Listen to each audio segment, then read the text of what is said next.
everybody, welcome back to Listen, I Have an Idea. My name is Heidi and today is day 18 of NaNoWriMo 2017. So right now I am feeling rather kind of stressed out and tired, so I figured today's video is going to be a one-take video and I hope you are okay with that.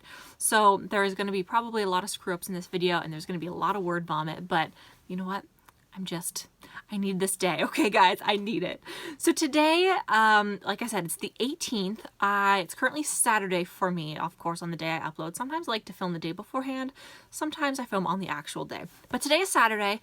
It is my night of writing dangerously. Technically, the event is held tomorrow on the 19th of November in San Francisco, and it's like an all-night type of writing thing. But in my region, we are doing it the day beforehand because a lot of people are busy tomorrow, and we're not doing it at night, we're doing it during the day. So it's basically the exact opposite of what the main event is. And I'm planning on leaving within the next maybe half an hour. I'm hoping to be there for about 5 to 6-ish hours, trying to work on my book and get at least 3,000 words done. That's my goal for today, to get 3,000 words. So I'm up to the 30,000 word goal, maybe just a little bit higher. So that's what I'm working towards. But anyways, I figured for today's video, I just wanted to talk about where we get our word counts from. So one of the things that we discussed at yesterday's write-in was where everybody counts their words for the day. So myself, I am only putting the words that I've worked on my actual novel into the word count. I'm not counting any other words that I'm using throughout the day.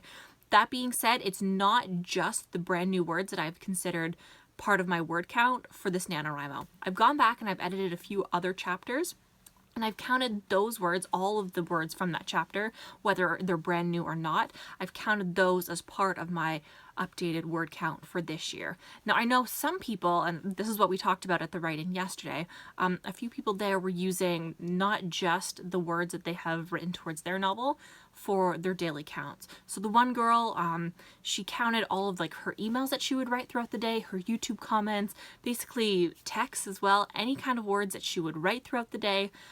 She would consider all of that part of her NaNoWriMo goal, which I don't have a really big opinion on that. I like to do it the way I do it, and so I thought it would be interesting to find out what you guys were doing, how much you consider, or what words you consider part of your NaNoWriMo word goals, I guess. The other thing that I wanted to talk about that we did talk about yesterday is word crawls. This is something new that I came across. Oh my gosh, I'm talking so much with my hands. I'm just gonna hold them down here. Anyways, one of the other things we talked about was word crawls, and I had not come across them before. They are essentially writing challenges with writing prompts to set you on a certain path. So there are different themes for them. The one girl that I was writing with yesterday, she was doing a Harry Potter themed word crawl, and I came across the website, which I will link in the description box below. So if you wanted to go check them out, you totally can. But like I said, it's essentially just writing prompts and you complete the little mini challenges that are involved. I think I might try out one next week at some point. Some point before the end of the month, I'm thinking about doing one. I'm going to base it around my actual book. That way it's not something completely separate. That way my mind is focused all on my book. But yeah, I think it would be interesting to do. And like I said, I hadn't encountered them before. I'd heard about them. I don't know where I heard about them, but I hadn't looked into it. And I decided, yeah, I might as well do one this year. Okay. What else? Oh, yes. Okay, so one of the things that I thought about while I was at the write-in yesterday, which, by the way, I didn't get a whole lot done there. We ended up talking for the majority of the time, and I think we might end up doing that today. I got about 485 words done there, which is pretty good. I'm pretty okay with that. I'm still not above, I didn't meet the word goal for the day, which was 28,333. I'm still hovering around 27 something.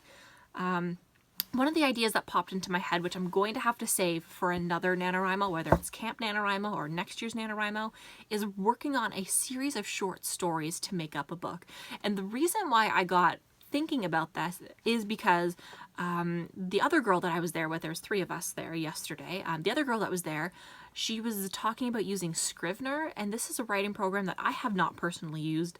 I haven't looked into it at all, but she had all of these tabs along the side of her screen, and in there she was working on multiple short stories. I'm like, that is so interesting to be able to bounce back and forth and to work on several projects at once. Meanwhile, they're all part of one main narrative.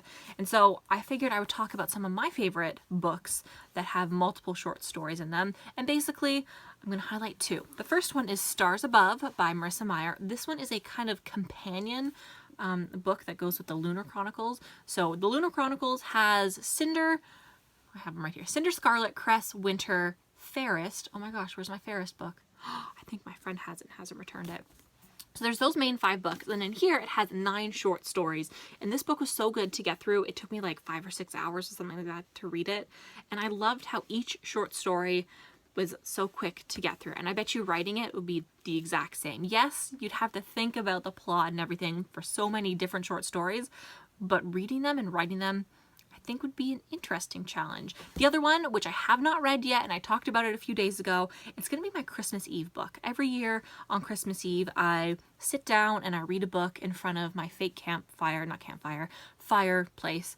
I have a fireplace, but we don't turn it on in the winter because it's just a gas one. But anyways, I turn on the fireplace channel on our TV and I just play it. And now that I moved my TV into my room, I'm probably just going to turn on the Netflix one that they have on there and then read the Doctor Who Christmas, 12 Doctors of Christmas. This one, like I said back a few days ago, it has 12 short stories in it. And this one is pretty thin. I think there's only like 320 pages or something like that. No, 317 pages in this guy. So that's like averaging around 25-ish pages per book, give or take a few pages. And I think that would be so interesting just to write multiple short stories. Now, I know a lot of you guys are working on many projects that aren't just one narrative, so I'm so interested to finding out, wow, brain fart. Okay, I'm interested in finding out what you guys are writing and what you are working on, whether it's one solid narrative or multiple little ones that you're working on. So that's going to be the question for the day. What are you guys working on? And I want to bring it back to the word count that I was talking about before. Where do you guys make up your word counts for the day? Is it all from one narrative, or do you pull from different things that you work on throughout the day? This is a no judgment place. I'm not going to judge you if you say you take the words from all of your emails that you've written throughout the day. It doesn't matter. You know what? You're writing those words. They are your words, whether or not it's from a pre-script or something like that. They're your words. You wrote them, and they all count towards the 50,000 words. Okay, that's pretty much it for me. Oh, and the other thing too is thank you guys so much for commenting on yesterday's video with a ton of questions and, not questions and answers. I'm going to answer the questions. But all of the questions that you guys have left me for the question and answer video I'm planning on doing, I think I'm going to do that tomorrow. So you guys still have time to ask me lots of questions. So again, leave those down below along with your answers to the question of the day, and I will see you guys tomorrow. Okay, thanks for watching this rambling video. I know it was an awful one take, but anyways, thanks, and I will see you tomorrow. Happy writing. Bye!